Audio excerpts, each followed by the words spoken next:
Hi everyone. In today's session, we will learn about random forest regression. So, as we discussed earlier about decision tree regression, in which a single tree is used to split our data set and calculate the average value of each splitted region. But as the name suggests, random forest, a forest is a collection of trees. So, a random forest regression is also the collection of decision tree regressions, and there are several different decision trees which will predict the output for the same dependent variable y, and thus we are getting average of all the decision tree predictions, and thus the answer is more precise and accurate than the decision tree regression which only uses a single tree.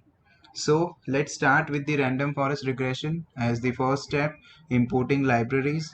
The second step is importing data sets. And so let me first run this code up to importing our data set. So our data set is imported, as you can see. Now, since the data set is the similar as the ones I have discussed in previous videos, so I'm not going to split this data set into smaller train and test cases.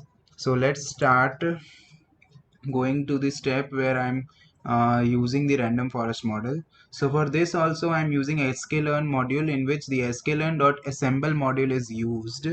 In this, from this module, I'm importing random forest regressor class.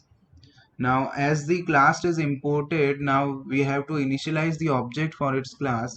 So regressor is the name of object, which is equal to random forest regressor class. And in this class we are going to pass two arguments.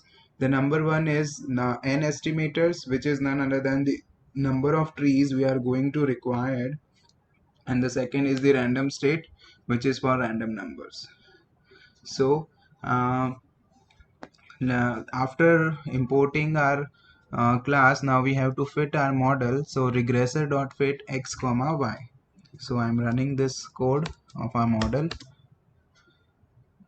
So our code is run, and in this code I'm giving the n estimator values equal to 300.